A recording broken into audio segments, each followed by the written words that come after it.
How you like Sorry, writing for Telegraph so far? great. It's great. I love working at the magazine there. I'm sorry for that introduction. I just it kind of froze, you know. We both started there at the same time, right? About a month ago. Pretty close, yeah, yeah.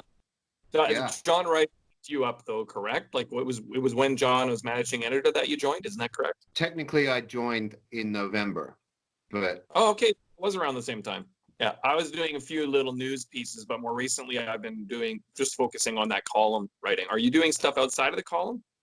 no, nothing. No, I'm doing the column, and I've got my first feature this week for Art Week.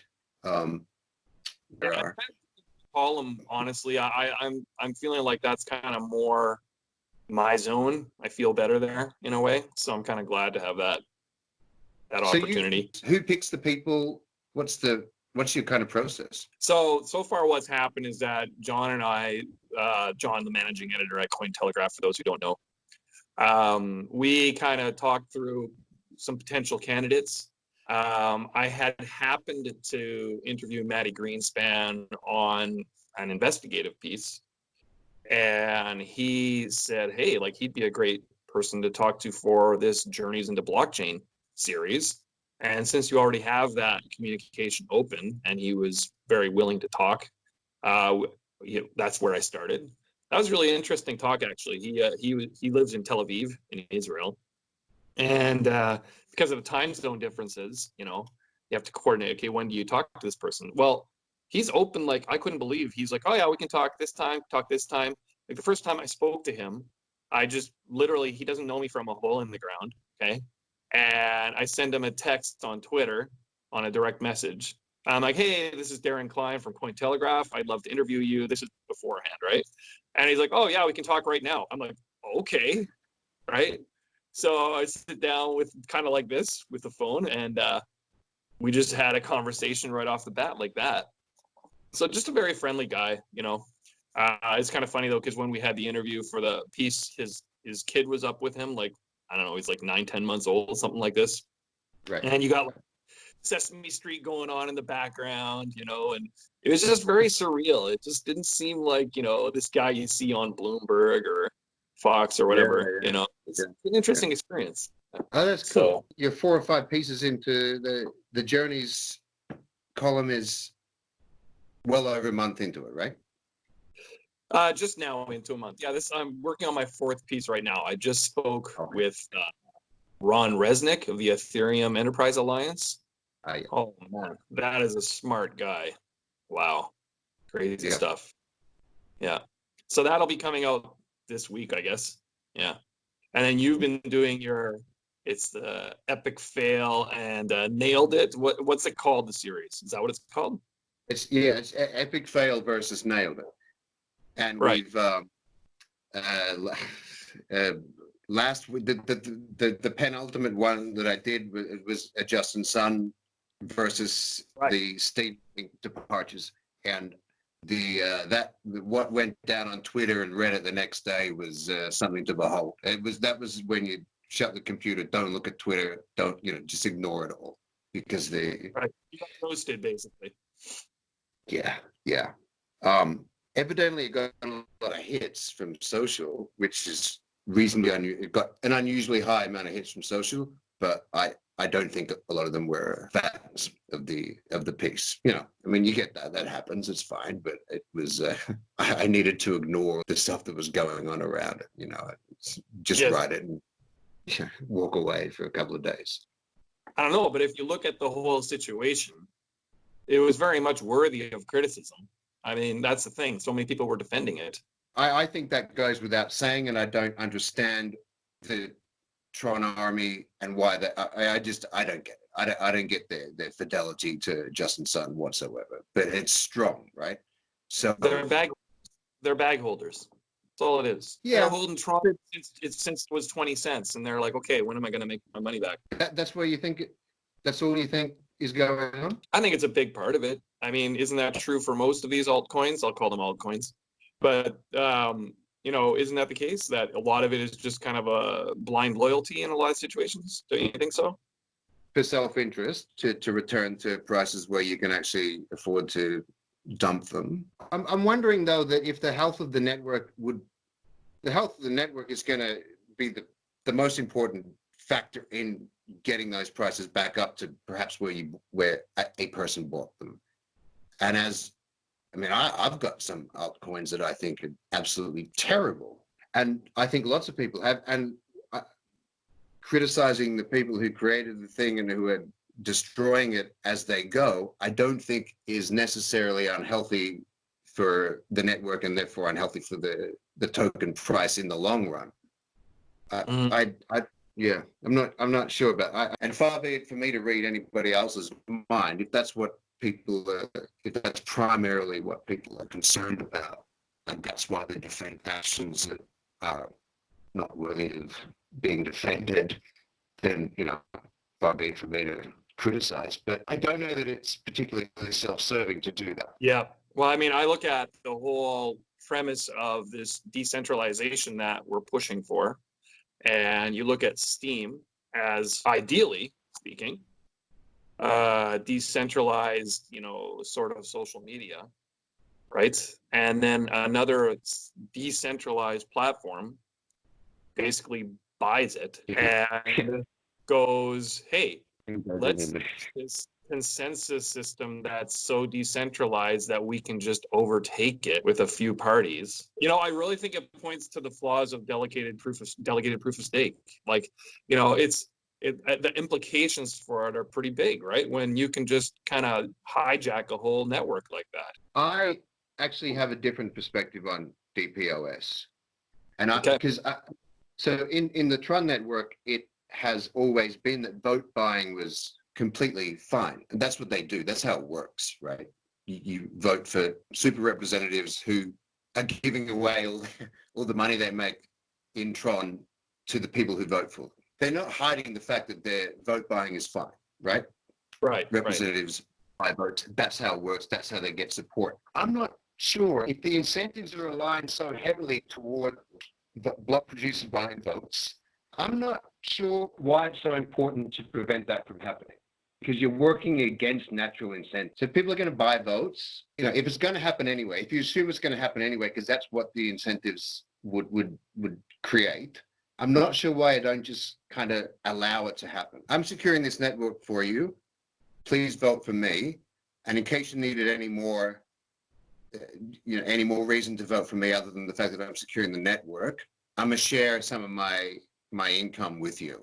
I'm not sure that I think that's a necessarily bad idea. And I'm wondering if trying to fight against that is just kind of counterproductive. Now, okay, well, forgive me if I'm mistaken. Maybe you know better than I do. But if you look at the Steam network, okay, you have, theoretically, the idea should be that you have this vast network of people who have Steam and have some kind of power within that network, right? Yet most Steam is held on all these exchanges who can then basically take control of things because of that centralization of those resources, right? And so then it doesn't work the way it's designed to work, primarily because there's still this huge centralized hub of 2-3 exchanges that are kind of running the show. Yeah, that was the additional layer, I think, to this issue. And I would separate the issues of the viability of dPOS versus the fact that there's a bunch of funds that users own that were hijacked by a few exchanges. I think they're kind of separate issues. Yeah. And I agree with you that that's a problem. That issue 2 is a problem. There's been a lot of chatter about, this proves dPOS doesn't work. It's not, the incentives are not aligned. And I'm not sure that I agree with that. The Tron network, for all people want to say about it, it does, at a technological level, it works and it's fast. Vote buying is completely open and out. Everybody does it. I don't know if you've seen it, but they'll pay out this guy's paying out 90% of what he earns for the day. This guy's paying out 110%. And people will vote for who's going to pay them more, right? Right. I don't really have a problem. that's a free market to the extreme, right? Which I suppose is fine. For me, the issue is that we theoretically have a decentralized system, but in reality, it's still heavily centralized because of the nature of it being maybe in its infancy. But again, like you said, that's a separate issue from the Tron network for sure. I'm not sold on the idea that dPOS is flawed, and this is the proof of that. Right. No, I think that's a fair point. What do you think of that? You more recently did the epic fail about Peter Schiff. Yes, he's been on my radar for a couple of weeks now. I can't, and I know that I shouldn't be I'm kind of, on the one hand, I'm loath to give him any more attention than he's already getting. That's clearly what he craves and what he's looking for, and probably how he makes his money. But we just thought that this was enough is enough. And the particular tweet where he seemed to enjoy the fact that a whole bunch of people had lost a whole bunch of money. Right. And coinciding that he tweeted that on a day when gold fell 3%, right? So it just, that took the cake for me, and we had to aim the arrow at him. You can promote your own cause and your own beliefs, but reveling in other people's misery, for me, is where it goes too far. And he's, he likes himself as an antagonist, and that's the character he's playing on Twitter. And without wanting to give it any oxygen, I thought that it needed a little bit of pushback. And I haven't heard. There's been no chatter around it. I'm not sure whether he's seen that. Well, I mean, he's always going to be, it doesn't matter what happens with Bitcoin, he'll always be, critical of it. The reality is, if you look at stock markets, they really didn't do any better than Bitcoin did. They both fell badly. In fact, the bigger story, I guess, being that there was correlation there, and some people freaked out about that. Because, the whole story of, well, isn't it supposed to be a safe haven, right? But if you look at virtually everything, nothing has been a safe haven because people want cash, and for him to say, oh, Bitcoin is going down, it's like, dude, everything's going down. What are you talking about, right? So you have this tiny microscopic market, okay? Like, look at Bitcoin. What's Bitcoin's total market capitalization right now? $150 billion, something like this? Yeah, some of that. Yeah. Right. Okay. What's the market capitalization of Apple? $1 trillion? True. Yeah. It's probably more like 600 billion now after, the last couple of weeks. But my point being, Bitcoin is a global currency with a market cap that's maybe a quarter or a fifth of a single corporation. Okay. So you get a few large parties who go, okay, I'm getting out of this. I want to get into cash. It's going to crash like massively, right? But it also is the reason that it can go up massively if someone decides, okay, now I'm going to put my cash back in, right? So I don't know right now at the moment how many tethers are sitting on the sidelines, but, or if people have cashed out entirely, I don't know. Well, I think there's a couple of things going. One, there's heavy stablecoin holdings at the moment, and that all happened last week. So it seems to me that there's at least a portion of the drop went straight into stable coins and just sitting there and waiting it out.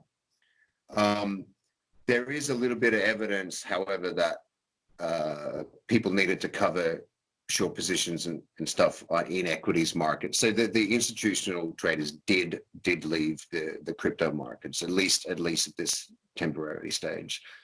But you're right, everything looks risky, and that it's equities, it's cryptocurrencies, and it's also gold. I think that the biggest story for me last week was that the gold didn't hold up any better than, the safe haven asset also failed last week. So there is no safe massively. Like, that's the thing about it. I mean, granted, it didn't fall 40%, but for gold to have, like, say, a 3-4% fall is absolutely huge. They're different scales, it's and so here he is railing on Bitcoin. I'm like, if you don't have any respect for this stuff, why are you even bothering to talk about it, right? And so then that to me tells me he's getting, like you said, he's getting something out of it. Now, is it just trolling people? Probably not. I think it's more attract people to gold, right? He's constantly trying to, he's basically shilling. I mean, I know it's gold, but he's shilling gold, really. I don't even think I don't think that's it. I think it's something just more cynical, and he's got a book to sell or something. Okay. That to me, he comes across as that's how it reads to me. I'm selling a book about gold. I'm going to get, and the book could be why you should ditch Bitcoin and buy gold now because the world is coming to an end. That's what it's going to be called. And yeah, he's expanding his market for his book. I don't know that for a fact, but that's certainly been his. History suggests Peter Schiff makes ridiculous statements when he's got a book to sell. That's in 2013 or so, 14, when he was saying gold was going to be $5,000 in the next few months or something like this, and that there was some book with that. I thought that's exactly right. Yeah. So yeah, unsurprising. Yeah. And that, I mean, his prediction was that gold would be 5,000. It was about what the price is now, and it would be $5,000 at any point soon. And that's 6 years ago. Gold hasn't actually moved in 6 years. Right. Well, I mean, you have to see a tremendous amount of money going into it for it to move that kind of quantity. Like, I think capitalization of gold around the world is somewhere around $6-7 trillion. So you'd literally be pumping another $6-7 trillion into it, which brings up another point, actually. You know a bit about the repo market stuff. I'm surprised, when I mention this to people, they have no clue what I'm talking about. They think of a guy going around repossessing cars in people's houses. Like, no, that's not what a repo market is. So did you see this news that the Fed was talking about putting in, I think it was $1.5 trillion the other day, and then they were talking about it over the course of the month. It was going to be like $5 trillion. There's some chat today that the Fed said that we have unlimited money. Right. They just changed the number. Just add zeros, right? And it's crazy stuff. I mean, and they've done it before. We did this 12 years ago, and we haven't really stopped doing this for the last 12 years. And they're all central banks are running out of levers. You can't, if interest rates are already at historic lows, there's not too many levers you could pull to lower them anymore. So you print money. And I don't know. I mean, they're bailing out airlines and bailing out tour operators and all that stuff.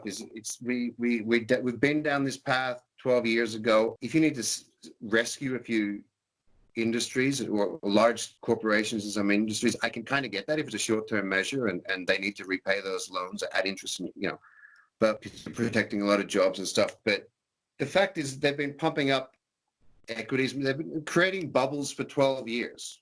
That's what central banks have been doing, creating bubbles for 12 years, and they've not turned the taps off. The reason you turn the tap off is because if something like a pandemic happens and you need to create some emergency stimulus measures and get things moving again and protect, the average person from whatever downturn is going to happen. And the taps are already turned, 100% on, and there's not much that don't have much room to move. So, I mean, it's worked, right? I mean, if you look economically, you could make the argument, hey, look, stocks have been killing it. Unemployment's low. Okay, quality of wages is not so great, but people are working, right? You've kept the money flowing. You did save some pretty major industries from total collapse, right? Probably going to be doing the same thing now. I mean, look at airlines. Who's flying now? Who's flying? I mean, what are you going to do? Are you going to let them all go bankrupt? Probably bad idea, right? So, I mean, what would you do instead other than let the world collapse economically? Some people would say that's a good thing. Let it collapse, right? Let it restart. I agree with you. You want to be protecting people's jobs and livelihoods, and therefore you need to prop up a few large companies in the right sectors for a short period of time. I'm less critical of what governments and central banks are doing now than what they've been doing over the past, call it 8 or 9 years. When they could have started to take the foot off the pedal, they didn't. So we've had well over a decade of really, really cheap money, low interest rates. I mean, there's money. There's some estimates that I read. There's some $50 trillion held by corporations and investors that don't know what to do with. There's just this glut of cash in the world, and it's sitting with. You can't earn any money out of it. There's no, interest rates are so low. And that creates bubbles. So my criticism is not what they've done now in a pandemic, because they've done what you expect governments to do. My criticism is that they've been doing this for too long, for the last 12 years, and that makes whatever they're going to do now less effective. The fact that nobody ever, the quantitative easing didn't stop that for a second. It stopped calling it quantitative easing, so that means it's not quantitative. Take the label off, and it's a different thing. Yeah, my concern is with the cynicism and the laziness, and since the GFC was almost 12 years ago, and the stimulus just hasn't stopped. Yeah, that's where my criticism lies. Yeah, I feel like almost like it was like a light bulb went on, and they're like, hey, wait a minute. Like, this has worked. Why would we stop doing this? Let's just keep doing this. Let's just keep pumping out the money and, see, I mean, at some point maybe it implodes, but hey, in the meantime, we're having a great old time here, right? Because you look at, there's a lot of people making a lot of money off of this process. Yes. Right? Yeah. Right? And it's the people who are in control that are making that money. So why would they stop? Right? Granted, you and me, we're making our salaries that are the same as they were 10, 15, 20 years ago, right? Right? So, but it's a whole lot easier than saying we're going to raise taxes, right? Instead of raising taxes, you just make more money and make our money worth less, and we don't really notice it. When I go buy a Big Mac at McDonald's, and it's $7 flipping for a burger, right? Or $8 for a burger from McDonald's. Maybe I notice it if I think about, wait a minute, wasn't this like $4 like a few years ago? Right? But in terms of my daily life, I'm not really noticing it because, I got my same salary or wages or whatever, So I think it's a lot more kind of effective way to raise budgets and, spend more without people going, hey, I don't want to pay more taxes. It's like, well, you are.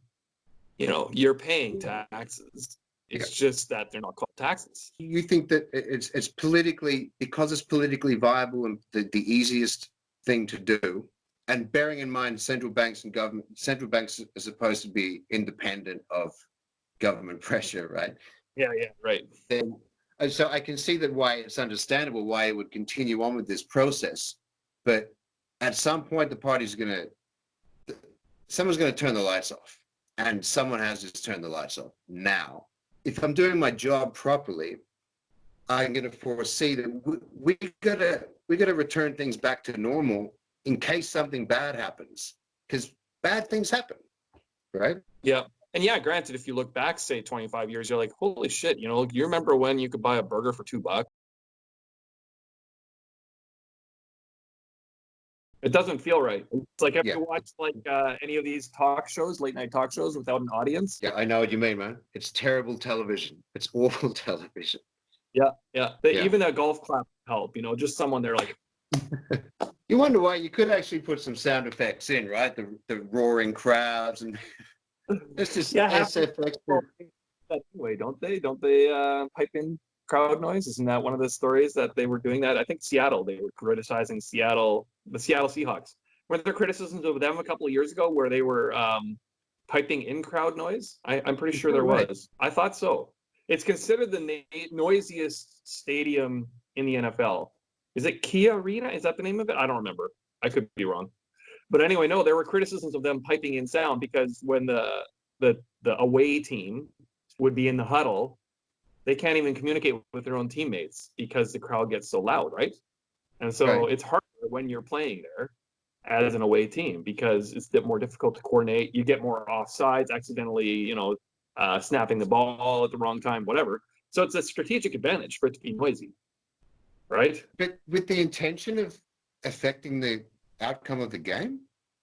I believe so. That's scandalous. Oh, it's CenturyLink. I was thinking of another arena. Yeah, league reminds teams of rule against artificial crowd noise. This was in 2015.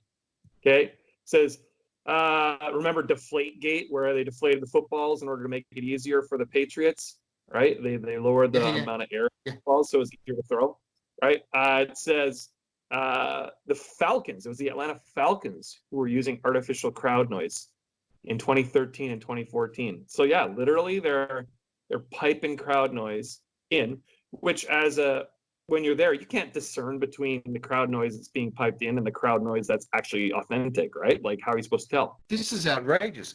So the intention, but I just want to get the intention was. You're indignant.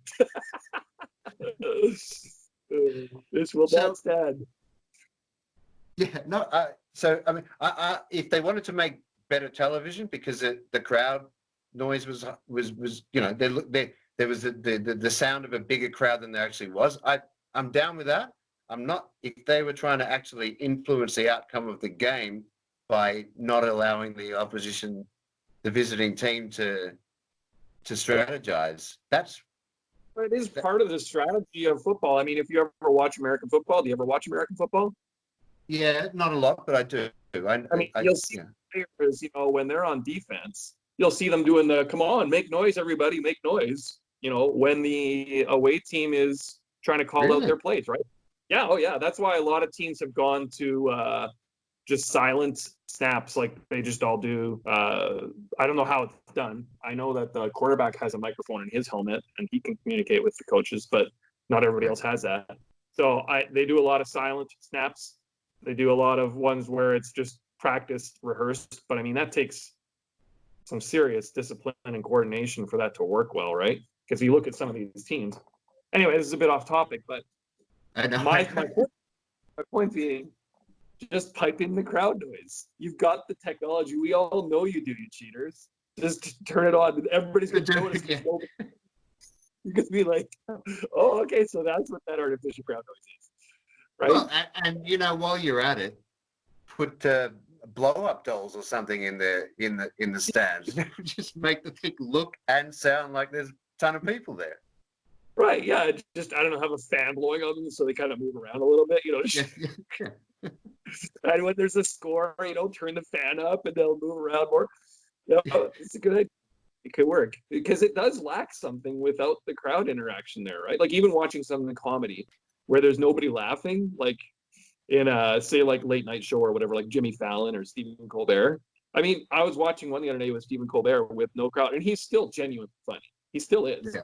But it does feel different laughing. Absolutely. Yeah. With other people laughing. Yeah. No, I don't know who, I can't remember who he is, but I watched, and he announced that it was the last episode they were going to do for a bit because of everything. And it was terrible. There was no one, there was clearly nobody in the audience, and it was awful. And sports broadcasted unwatchable without that noise. Big crowds make spectacles. Yeah. So, hey, you're in South Korea, right? Yeah. What's it like there right now with this whole situation? Like, are you guys all in self-isolation now, or what's going on? Yeah. So, I mean, we've been self-quarantined for about 5 weeks. Schools have been closed for about 5 weeks and another week to go. Schools will reopen a week from now. What we can't do is leave the country. You can leave the country, but if you return, you can't go into a school. So kids, I've got kids. I can't take my, kids can't leave stuff. We're kind of used to it, and I think Korea is actually getting to that. They're testing so many people that they're at the point where they know, we're reaching the end. I think they're pretty much the model for what we should be doing, because they're just testing people, not just testing people who are sick. They have roadside stalls. I think they've actually increased it from 10,000 to 20,000 a day, and they are just randomly testing people as they drive past. Here in Canada, we're way behind the curve here. I've been disappointed with things. Okay, there's a couple of provinces in Canada that have shut down schools. Okay. Now, granted, we have a much smaller, a much more sparse population, right? You know, you're talking a country with less than 40 million people in the whole country, second largest country in the world. So we're spread out, right? Where I live in Alberta, there's not a ton of international travel coming through here, right? So I think in the whole province, which is about 4 or 5 million people total in the province, you've got something like 30 or 40 cases of COVID. And so instead of going, hey, why don't we shut everything down right now and prevent it from spreading? It's almost like they're like, let's roll the dice and see what happens, right? It's like, are you crazy? Like, look around the world. Our schools aren't closed. Restaurants are still busy. I'll admit it. I went to the mall the other day because I was actually looking at these shoes. Have you heard of these KanYe West Yeezy shoes? Indeed, I have not. Okay, well, KanYe West has a custom line of Adidas Yeezy shoes. They're called Yeezy, literally. Okay, not a joke, serious. Okay, and what he does is he makes a custom pair. They're coming out constantly, but there's a limited quantity of them. Okay. Okay. And because they're limited, they're highly collectible. Okay. So, like, there was a pair that went on sale. This was yesterday for $300, and I go to the store and I'm like, look, what's the deal with these Yeezys? Can I buy a pair? You know, and they're like, oh, no, no, no. You had to have entered a raffle to get the chance to buy the shoes. Are they good shoes? Are they, other than You look it up. They're custom made. They're different colors every week or every month. I don't know what the interval is. Okay. And so anyway, here's the kicker. Okay. So I go, he's like, but if you come back at 3:00, we'll just have some that you can just buy first come, first serve. Okay. So you might be wondering, why would I bother doing this? Right. Because I don't really care about having a pair of Yeezys. But here was my thinking. Okay. If you look at them, people buy them from the raffle for about $300. That's Canadian dollars. So what is that American? Say 250, something like that. 23 cents. Yeah. Okay. So anyway, they'll buy them. But then if you watch like 2-3 hours later on like Kijiji or, you know, any other app, they're like $500-$600. I'm going to go, I'm going to buy the shoes. I'm going to put them on Kijiji. I'm going to sell them. I'm going to make like $200. So I line up. And they had maybe a lineup of maybe a dozen people. I was surprised it wasn't more, but most people are staying away from the malls. So anyway, I'm in this line. I'm like, oh, I got a good chance here. It goes down the lineup. They're like, what size do you need? And they have little papers with the sizes on them, right? Like, what size do you need? Size 10, some guy says. So, oh, here, the last 10. Oh, what size do you need? 11. Oh, here, the last 11. Oh, what size do you need? 13. Oh, the last 13. And there I was, the last guy, no shoes. Oh no. So I mean, they're coming out constantly, so it doesn't really matter. But yeah, it's just an interesting free market experiment because, you know, he's basically created, it's brilliant. He's created this scarcity in these shoes that people are crawling for each other to get these shoes. Because they're scarce. Because they're a limited quantity of that given design, whatever that design is. The bizarre thing for me is that it's not necessarily because they're good and, you know, scarcity is one thing, but actually has to be good. They seem to me like probably could be good shoes. I'm guessing that if it weren't for the KanYe West brand or whatever, they'd probably be about $100, probably. You know, like I like Adidas shoes. I have Superstars. I have a couple of Adidas shoes that I like. You know, so my guess would be, yeah, they'd normally probably be worth say $100, $120 if it weren't for that. Right. Okay.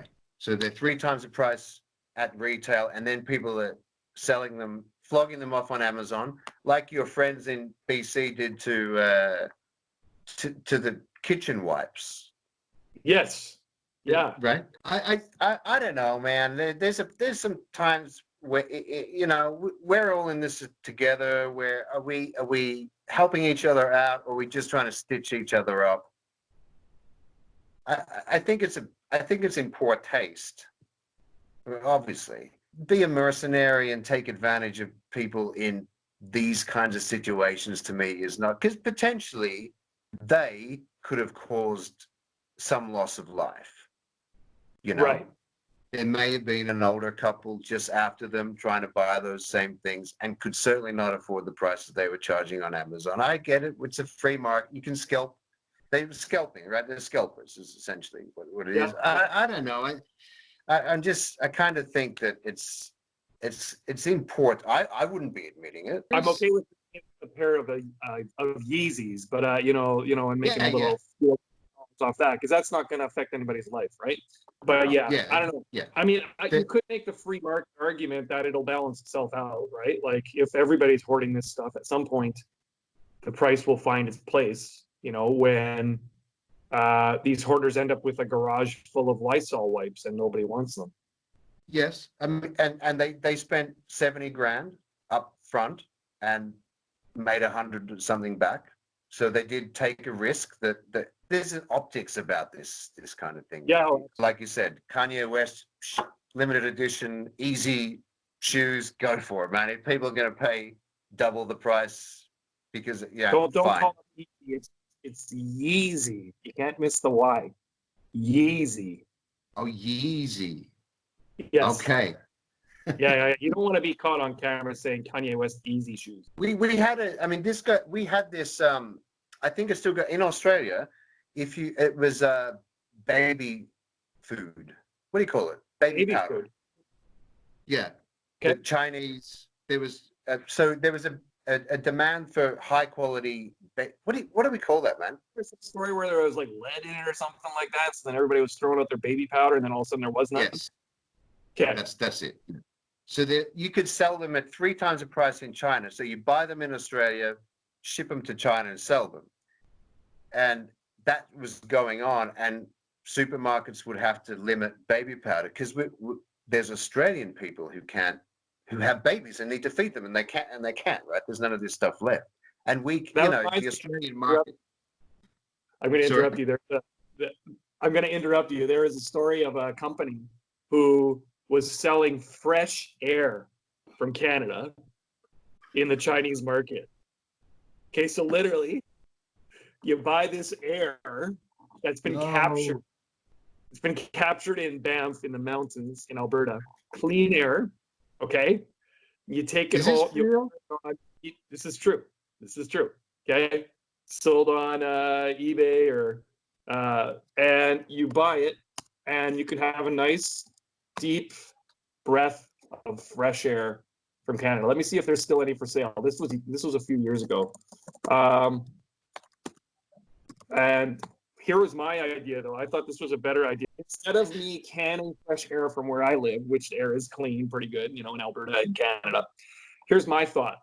Tell you what, you just take your can there in Beijing, you open up the lid, you swish it around like this, put the lid on it, and send it to me. I will take your polluted air and I'll open it here. And then I'll reclose it and send it back to you. And if enough people do this, right, then we'll redistribute the pollution and you'll get some of our clean air back. And it's very simple. It's just literally a can. You open the lid, you go like this, you close the lid, and you send it in the mail to me. And I will, part of the contract is I'll open it up, let the air out, and then just reseal it and send it back. Isn't that like that? To me seems like, first of all, you're constantly recycling, right? You're not actually reproducing, like you're not manufacturing more of these bottles, right? So there's no waste. Right. Other than the transport, which is a significant waste. Yeah. But anyway, I have zero overhead to this, right? Like the profit margin on it is enormous. What do you think? Good idea? I love it. I think the idea that we're shipping empty bottles from one country and then back to... They're not empty, dude. They've got air in them. Oh, yeah, no, I don't. They have particulates. I get that. But what look to the average Joe to be empty bottles? You'd want to... I don't know that you'd want to make them clear. You know what I mean? I don't know. If they're in cans, because if people just to look at that, there's a stack of empty bottles we're shipping from here to here, and then someone's gonna open them. Yeah, they might be like, open these. Yeah. But I get, because there's a double impact there, right?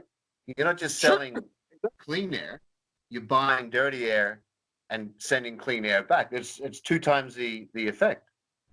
I like it. Well, because we're less deforested than they are, our trees and stuff will clean it up better than their urban settings, right? It'd be good to get an environmental science point of view to actually work out how many of these bottles you'd have to ship between China and Canada and back to an impact on Chinese air pollution levels. I think it's a good idea.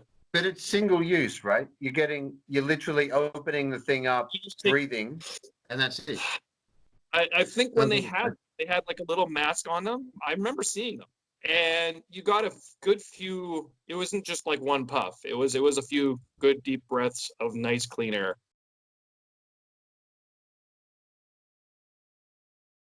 I'm a little bit nervous about tomorrow. Like I'm feeling like Bitcoin's gonna drop to the 3,000 mark. I feel like it will be there. Really? I could be wrong, but do not take this as advice. Yeah. This is strictly not investment advice. That would be quite a disaster. Last week was bad enough. Yeah. How long this continues? Maybe it's not that far to fall. I don't know. I could be wrong. Yeah. Because there's got to be a point where people are going to go, okay, it isn't worth selling at this price. I'm just going to hang on to it and let it sit. Yeah.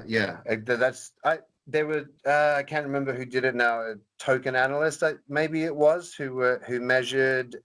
So they actually they wanted to get a valuation on Bitcoin, and part of the analysis was what is the price at which Bitcoin has traded for people. People have traded it, and therefore there's a whole bunch of people who it's just not viable for them to sell at below a certain price. So it's got to be in that range now, easily, right? Around 3,400, so it was kind of that lower threshold. That's kind of where it look way back to 2017 when it really got going. Yeah. It was broke past 3K. That was kind of the peak volume for people trading it back and forth, was right around there, and then it started to just snowball, right? Like a lot of people forget when they look at that. It's like, here's the thing people don't realize: is the vast majority of people who had this stuff prior to that time, they were way ahead, right? Like many Bitcoin holders are still ahead, even at the price that it is now.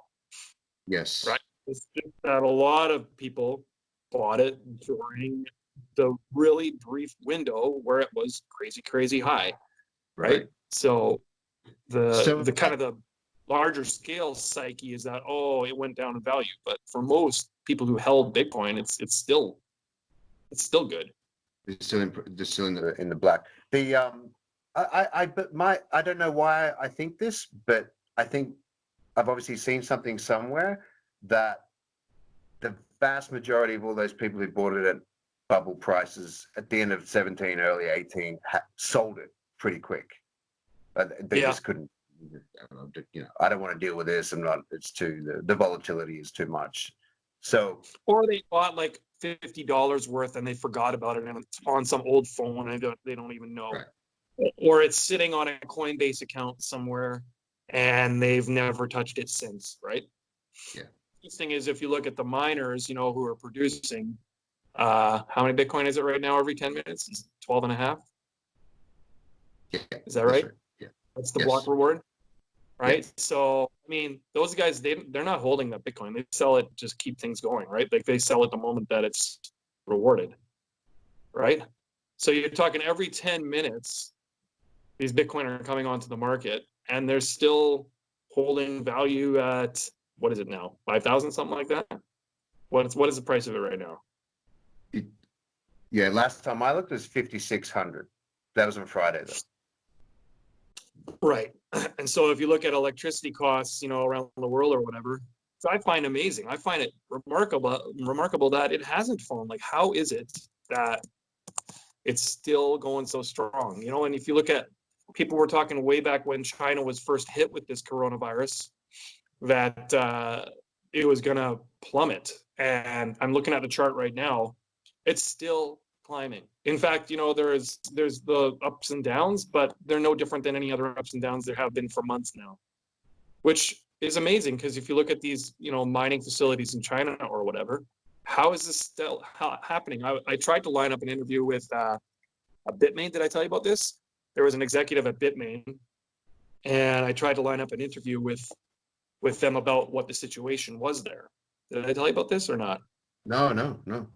So anyway, I coordinated this whole conversation with like 3-4 like top people in Bitmain, like CMO and I forget who else. Okay, and so I'm talking. I'm not 100% sure if it was a CMO. Now that I say that, in case I don't want to be misinforming people, but it was high-ranking people in Bitmain.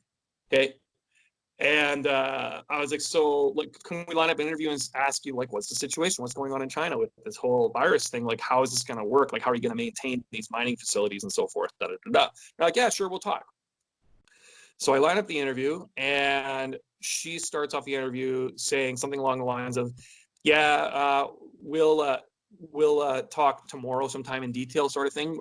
We're all working from home right now. We're all working remotely. So it's a little tricky timing wise to line up an actual interview, right? And I was like, oh, really? Like, I hope you guys are all safe there, right? Because this was early on. We didn't know how bad it was going to be, right? And she's like, yeah, it seems like, everybody's just being careful, Okay, next day, she says, head office contacted me. We can't do an interview. I'm like, head office? You are head office. Yeah. So I wonder, like, is that a case where, this is China? Are they checking with, I don't know, government officials to get the okay to talk about this stuff? I don't know. Right? Yeah, I don't know either. Like, they were saying, no, you cannot share this with the world right now because it was early stages. Like, it was back when it was just kind of breaking into the news that there was this thing going on in Wuhan with a few hundred people. Okay. Yeah. And there was a massive hush effort on behalf of the I think so. government.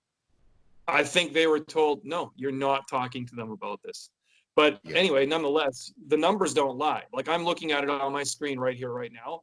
The hash rate did level off. It kind of steadied over November, December. But come January, it's been just gradually climbing, which to me, it's amazing. So somebody knows something about this stuff that we don't know. That to me is such a good indicator of these are the people that have the most at risk when it comes to market value. All of this news, all this crazy coronavirus, all this stuff you see happening in China, and they're still just going up. Like, is this a media hysteria thing? Is it? Yeah.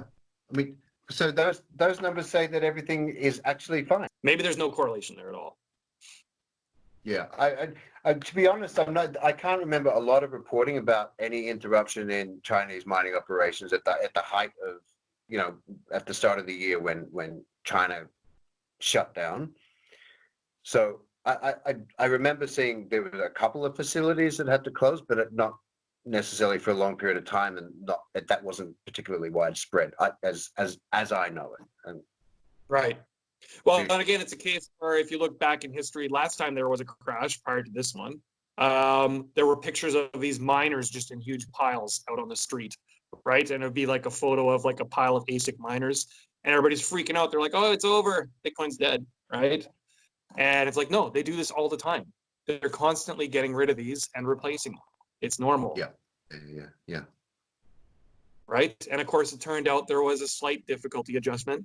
And like a week or two later, it was back to normal, and everybody forgets about it.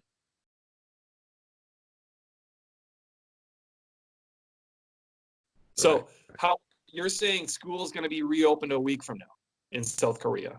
There was kind of a week and then a week back, but since then it's been 4 or 5. So it will be about 6 to 7 almost in total. And they've just been very aggressive about it.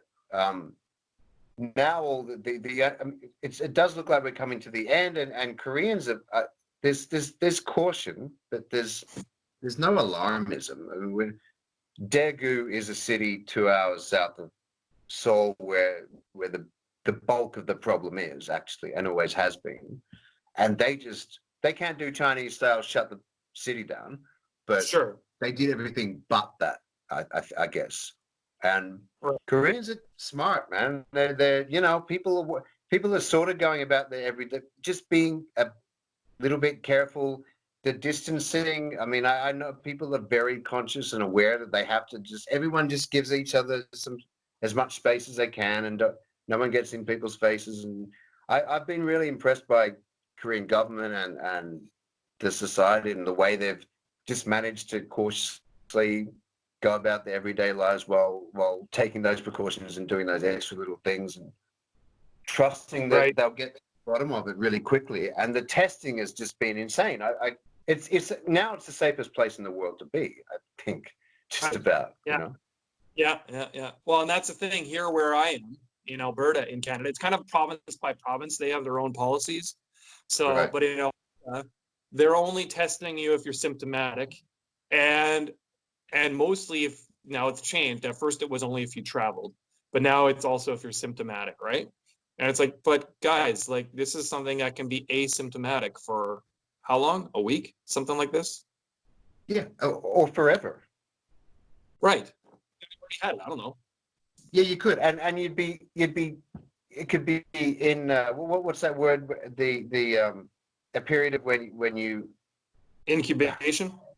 Yeah. So there's that plus actually being sick, mildly sick. All that can be up to a month. Sure. Right? So you could have people who are sick and infected with coronavirus a month ago and not even know. And Right. Sure. going about their daily life. I'm wondering if you guys aren't under preparing, to be honest with you. I mean, Alberta, again, we are more isolated in some ways. Like, again, we don't have a great deal of international travel coming through here, right? right.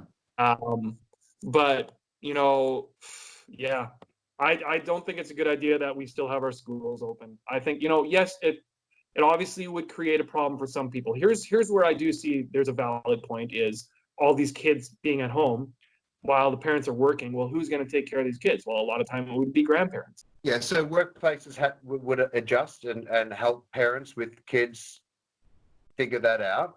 They, I guess, in Korean culture, you would have grandparents looking after kids anyway, picking them up from school and stuff. It just so didn't that endanger the grandparents then?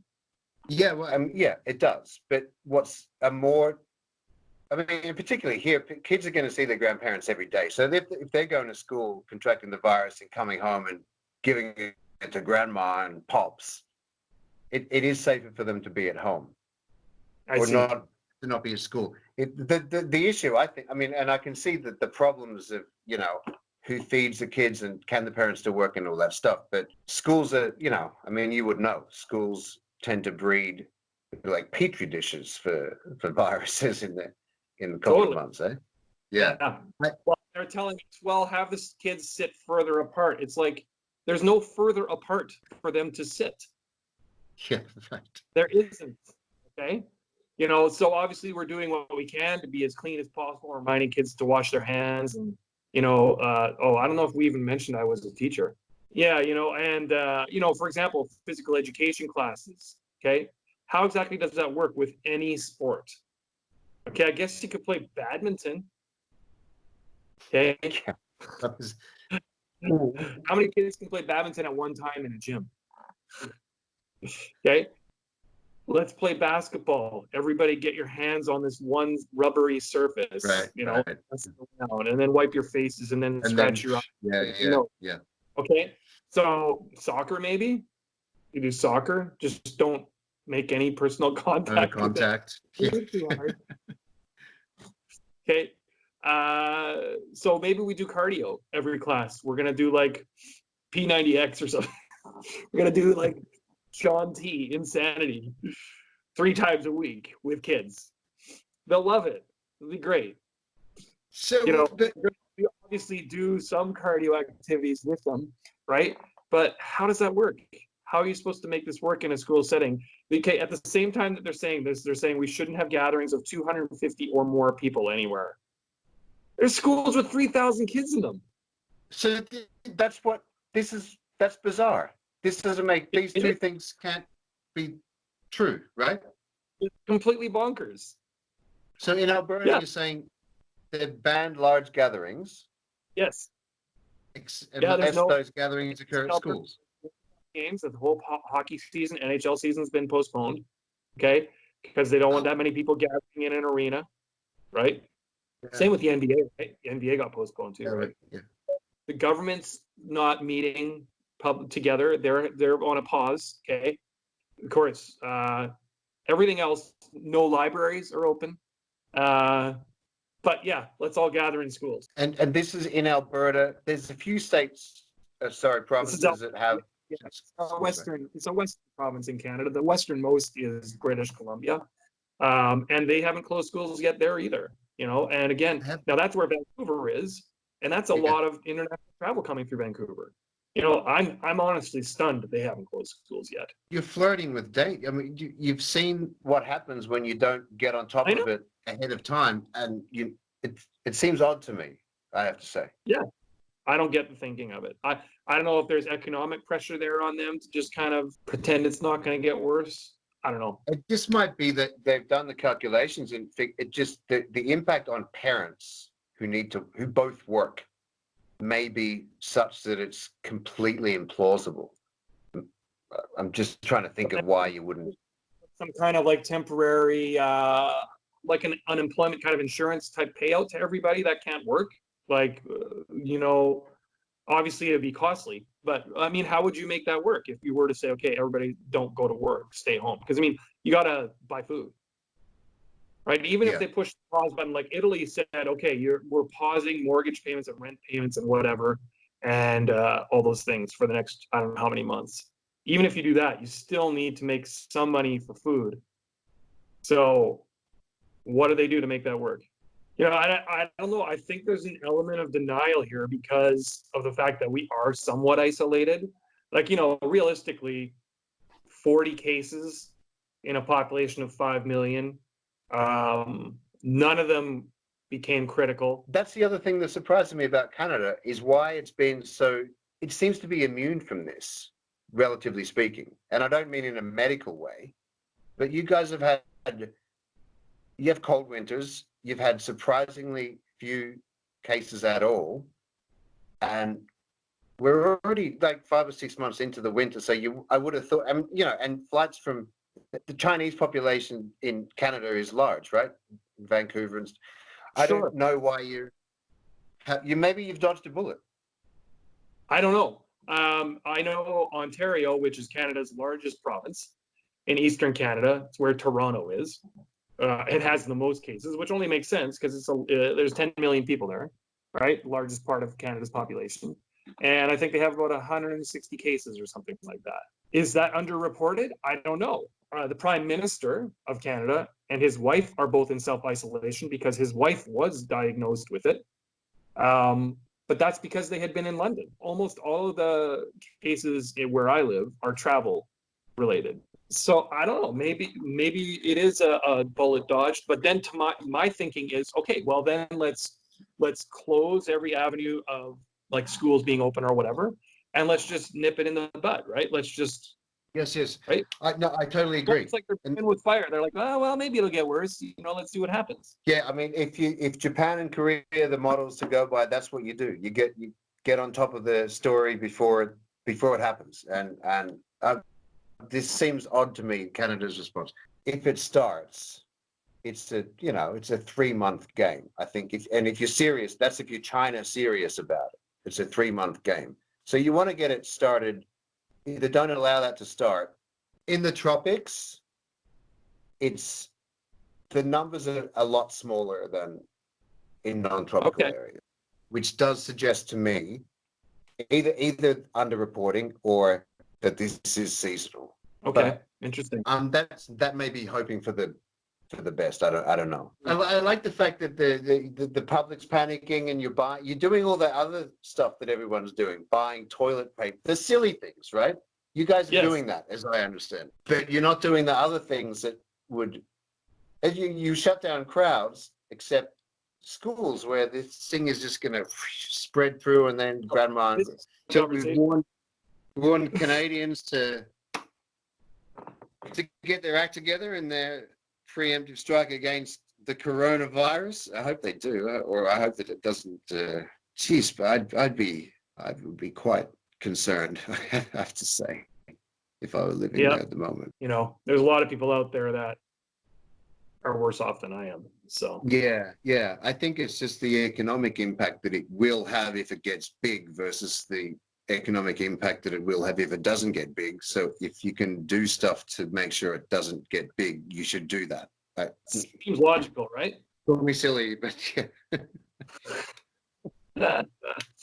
All right. Well, hey, it's been awesome talking with you, Paul. We'll see what happens here with this, and I don't know. We'll talk again soon. Right on, Darren. It was great. It was great to have a chat. Yeah, for sure. Enjoy your Sunday. Yeah. Right on. Okay, cool. Have a good week. Will do. Yeah.